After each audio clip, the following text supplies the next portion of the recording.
The North Sentinel Island, a place shrouded in mystery and isolation. Located in the Andaman and Nicobar Islands, it's home to the North Sentinelese, one of the last remaining uncontacted tribes in the world. But why have they remained untouched by modern civilization, and what secrets does their island hold?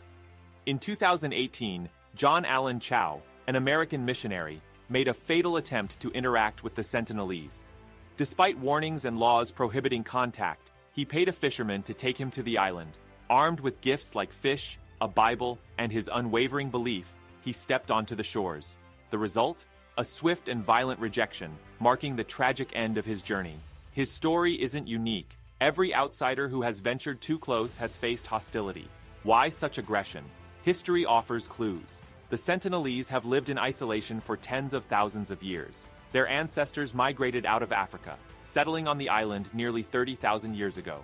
Without exposure to the outside world, they developed a unique way of life. They hunt, gather, and thrive within their dense forest, untouched by agriculture or modern tools. To them, outsiders likely represent a threat, a danger that history has confirmed time and again. Past encounters haven't helped. In the late 1800s, a British officer kidnapped a few Sentinelese, introducing foreign diseases that decimated their community. Since then, their mistrust of outsiders has only grown.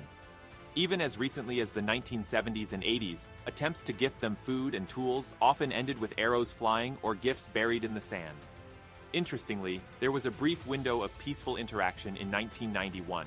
The Sentinelese accepted coconuts from Indian anthropologists, marking the first and only friendly contact recorded. But this truce was short-lived, as subsequent visits saw a return to hostility. Perhaps they recognized the danger of outside influence, both to their health and way of life. The Indian government enforces a strict eyes-on, hands-off policy, prohibiting anyone from approaching within 5 kilometers of North Sentinel Island. This protects both the Sentinelese and potential visitors. Even after the 2004 tsunami, the tribe demonstrated resilience, surviving unscathed and firing arrows at a helicopter checking on them. The Sentinelese are skilled hunters, living sustainably off their island's resources.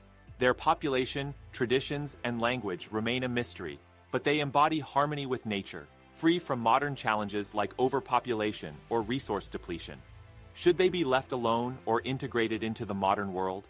History shows that contact often brings disease, cultural loss, and dependency. Perhaps their isolation is their greatest strength, a reminder of humanity's simpler, sustainable roots. Let's respect their choice to remain undisturbed. The North Sentinel Island isn't just isolated, it's fiercely protected. Every attempt to contact the Sentinelese has been met with resistance. But why?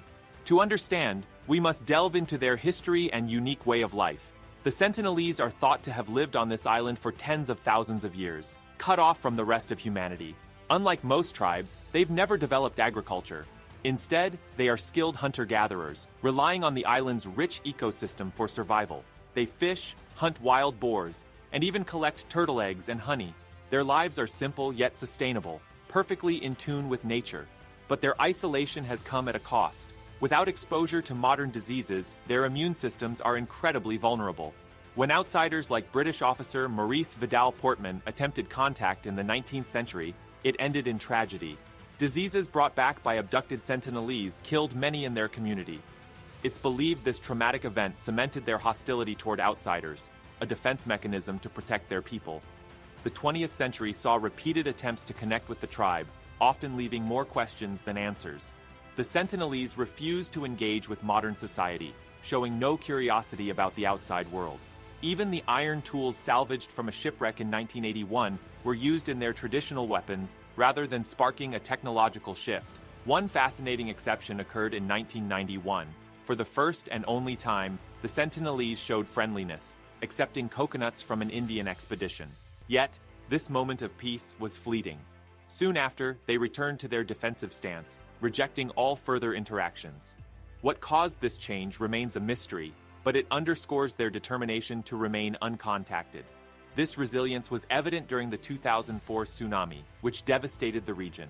Remarkably, the Sentinelese survived, adapting to the island's altered landscape.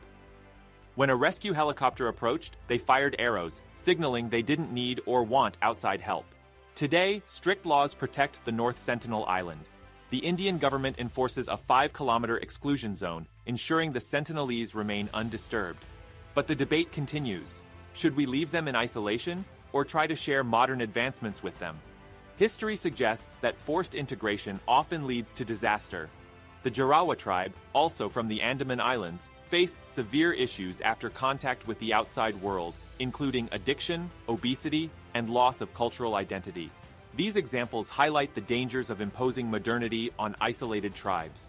The Sentinelese embody an ancient way of life, living in harmony with nature and challenging modern ideas of progress.